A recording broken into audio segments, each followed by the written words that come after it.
नमस्ते दोस्तों, कैसे हो आप सब। उम्मीद करती हूँ बहुत ही अच्छे होंगे, ठीक ठाक होंगे। तो आज हम यहाँ पे आप सभी लोग के लिए लेके आई हूँ सोमावती अमावस्या। सोमावती अमावस्या जो अमावस्या तिथि सोमवार को पड़ता है उसे सोमावती अमावस्या के नाम से जाना जाता है।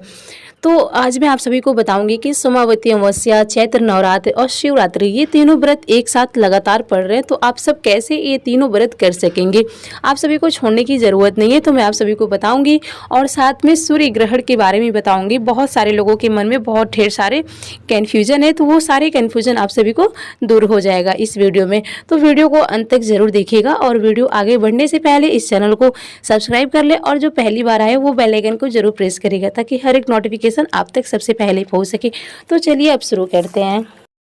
तो मैं यहाँ पे सबसे पहले आप सभी को बता दूं कि चाहे आप महिला हैं और चाहे आप कन्या हैं, ये व्रत करना बहुत ही ज़्यादा ज़रूरी होता है। और जो महिलाएं हैं वो अपने पति की लंबी आयु के लिए इस व्रत को करती हैं, और जो अनमैरिड लड़कियां वो पंडित ब्राह्मण के अनुसार इस व्रत को इसलिए करती हैं ताकि उनको अच्छा वर मिल सके, इस वजह से वो इस व्रत को करती हैं। और ये व्रत बहुत ही महत्वपूर्ण होता है, इसलिए हर किसी को करना चाहिए इस व्रत को। अगर आप कुंवारी लड़कियाँ हैं तो आप चाहती हैं कि 108 बार आपको घूमना होगा, और ये बहुत ही साधारण तरीके से आप कर सकती हैं इस व्रत को। कच्चा सूत आपको ले लेना है, 5, 7, 11 बार आप इसे घूम सकती हैं। अगर आपको ज़्यादा 108 बार नहीं घूम सकेंगी तो आप 5 बार, चाहे 11, 7, 21 इस तरीके से कच्चा सूत लपेट दीजिए। उसके बाद से आप ऐसे ही घूम लीजिए 108 बार। और जो सिंदूर महिलाएं अपने मांग में लगाती हैं, आप उन सिंदूर को आप अपने माथे पे लगाएंगी जितनी बार घूम के आएंगी। अगर आपसे 108 बार नहीं हो पाता है तो आप उसे 7 बार, 5 बार, 11, 21 बार इस तरीके से भी आप उसे घूम सकती हैं। और साथ में आपको पूजा की सामग्री भी लेके जानी है, जो भी कुछ होता है, रैफल, सिंदूर, काला चना, पुष्प, धूप, अगरबत्ती और साथ में जल भी होता है। ये सारा कुछ आपको लेके जाना और वहाँ पे पूजा करना है। उसी के साथ में आपको फल भी लेके जाना। आप जितनी बार घूमेंगी, 108 बार घूम रहे हैं तो आपको 108 फल लेके जाना है। एक ही तरीका, या तो आप इसमें मूंगफली का दाना, किशमिश, काजू, बादाम कुछ भी आप ले सकती हैं। आप चाहे तो आलू ले सकती हैं। अगर आपके पास छोटे छोटे आलू हैं तो आप 108 आलू भी ले सकती हैं, या तो कोई सा भी फल आप ले सकती हैं। उस फल को आपको ले जा करके वहाँ पे घूमना और एक एक गिराते जाना। उसके बाद से उस फल को, जो भी आप लेके जा रही हैं, पंडित जी को आपको दान कर देना है। और जब भी आप आएंगी वहाँ से पूजा करके, अगर आपको रास्ते में शिव मंदिर, दुर्गा मंदिर, जो भी मंदिर पड़ रहा है वहाँ पे जरूर पूजा कीजिएगा। अगर कोई मंदिर नहीं है तो आप घर पे आइएगा और अपने घर में पूजा पाठ जरूर कर लीजिएगा। उसके बाद से मैं बता दूं कि अगर जो कन्या है वो पीपल के पेड़ के पास नहीं जा पा रही हैं, उसका भी उपाय हमारे पास है कि आप अपने घर में तुलसी जी के पेड़ के पास या तो शनि जी के पेड़ में आप इस पूजा को संपन्न कर सकती हैं। आप सोचेंगे कि तुलसी जी के पौधे में कैसे कच्चा सूत लपेटा जाएगा, तो उसका भी उपाय है। उसको बहुत ही हल्के हल्के से आपको लपेटना है, क्योंकि तुलसी जी के पौधे कमज़ोर होती हैं, इस वजह से आपको हल्के हल्के से लपेटना है। उसके बाद से जैसे पीपल के पेड़ पे सोना धोबिन बनाया जाता है जड़ पे, जो महिलाएं हैं वो तो बना लेंगी। जो कुंवारी लड़कियां वो भी अगर जा सकें पीपल के पेड़ के पास तो वो भी सोना धोबिन जरूर बनाएंगी पीपल के पेड़ पे। और जो तुलसी जी के पास पूजा करेंगी या तो शनि जी के पास, तो उनके पास आपको बनाना है, या तो अपने गमले में आप तुलसी जी को लगाई हैं तो गमले पे सोना धोबिन का चित्र आप बना दीजिए। अगर जमीन में है तुलसी जी तो आप एक पत्ती ले लीजिए, ऐसे मजबूत पत्ता होना चाहिए, पीपल का पत्ता ले लीजिए, उस पर आप सोना धोबिन बना दीजिए और उनको खड़ा कर दीजिए तुलसी जी के पेड़ पे इस तरीके से।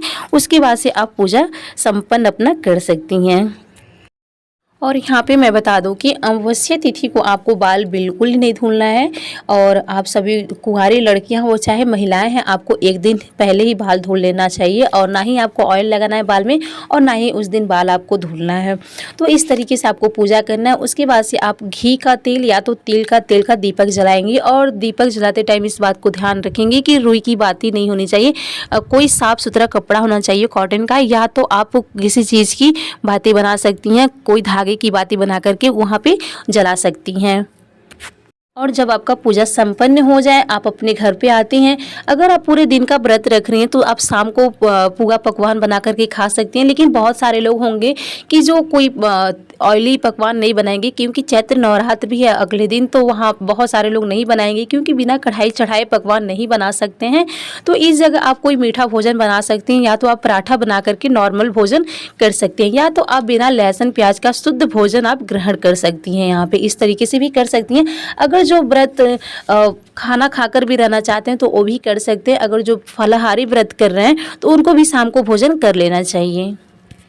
तो अब हम यहाँ पे बात करेंगे सूर्य ग्रहण। जो सूर्य ग्रहण लग रहा है उसका आपको बिल्कुल टेंशन नहीं लेना है, क्योंकि ये भारत में नहीं लग रहा और ये विदेशों में लग रहा है। अगर आप सभी को इसकी पूरी जानकारी चाहिए तो मैं इसका भी वीडियो आप सभी को बता दूंगी, तो कमेंट बॉक्स में आप सब पूछ सकते हैं कि ये कैसे लग रहा है और कहाँ लग रहा है। अगर आप कहीं और से हैं तो उसका भी वीडियो मैं यहाँ पर बता दूँगी आप सभी को, लेकिन आपको टेंशन लेने की ज़रूरत नहीं है, क्योंकि यहाँ पर कोई ग्रहण नहीं लग रहा। आप सुबह में उठिए, अपना स्नान कीजिए अच्छी तरीके से, उसके बाद से कलश स्थापित कर सकते हैं। अगर आप चैत्र नवरात्र का व्रत रख रहे हैं तो इस पूजा को सूर्योदय से पहले करना चाहिए। जो आप अमावस्या कर रहे हैं, सोमावती अमावस्या, उससे आप सूर्य ग्रहण से पहले कीजिए। जब सूर्योदय हो उससे पहले आप इस पूजा को कर सकेंगे, क्योंकि मान्यता है कि आप जितने अंधेरे में करेंगे उतना ही अच्छा होता। अब 12 बजे के बाद अगर आपके पास टाइमिंग है, आप जा सकें पीपल के पेड़ के पास। वैसे तो बहुत सारे लोग जाते हैं उस दिन, तो भी बहुत भीड़ होता है, तो आप कोशिश करें कि जल्दी से जल्दी जाए। अगर आप नहीं जा पा रहे तो इसमें कोई दिक्कत की बात नहीं है।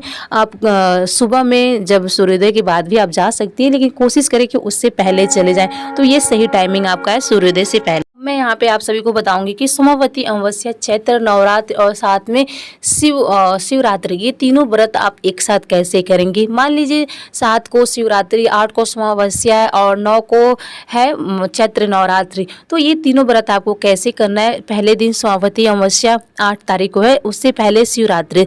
तो शिवरात्रि का व्रत आप फलाहारी रखिए, फलाहारी रखेंगे, अगले दिन आपको पारण करना होता है और अति आवश्यक होता है कि पारण बिना किए आपका वो व्रत संपूर्ण नहीं माना जाएगा। तो आपको व्रत करना भी बहुत ज़्यादा ज़रूरी होता है। तो आप सोमावती अमावस्या के दिन खाना खा सकती हैं। आप जाइए पीपल के पेड़ के पास, पूजा पाठ करके आइए, अपना भोजन बिना लहसुन प्याज का ग्रहण कर सकती हैं। तो इस तरीके से आपका दोनों पूजा हो जाएगा और अगले दिन आप चाहें तो चैत्र नवरात्रि का व्रत रख सकती हैं फलाहारी। उसका व्रत तो उसका पारण अगले दिन करना होता है। अगर सोमावती अमावस्या का जो महिलाएं व्रत कर रही हैं वो भोजन नहीं करती तो उनको भी शाम को मीठा भोजन कर लेना चाहिए।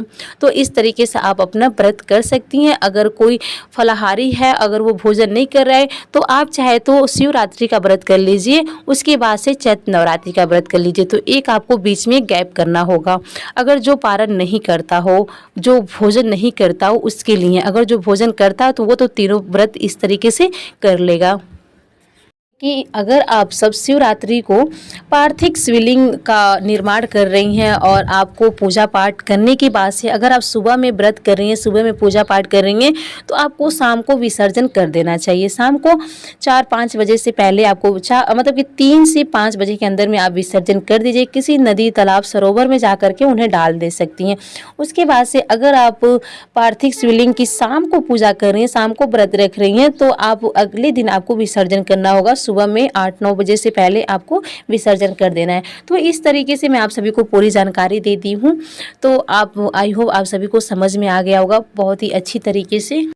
तो मैं यहाँ पे आप सभी को बता दूं तो कि अमावस्या तिथि प्रारंभ अप्रैल को सुबह 3:21 बजे से और समाप्त होगी 8 अप्रैल को ही रात 11:50 पर। उदय तिथि के कारण सोमावती अमावस्या 8 अप्रैल को मनाई जाएगी। तो इस तरीके से उसके बाद से यहाँ पे होगा। से हम यहाँ पे आप सभी को बता दूं कि स्नान दान का शुभ मुहूर्त 8 अप्रैल सुबह 4:32 से लेकर 5:18 तक रहेगा। तो यहाँ पे स्नान दान का शुभ मुहूर्त ये रहा। आशा करती हूँ कि आप सबको बहुत ही अच्छी तरीके से समझ में आ गया होगा। तो प्लीज़ वीडियो को लाइक, शेयर एंड सब्सक्राइब करना मत भूलिएगा और एक लाइक ज़रूर कीजिएगा, क्योंकि आपकी एक लाइक मुझे बहुत हिम्मत दिलाती है और प्रेरणा मिलती है।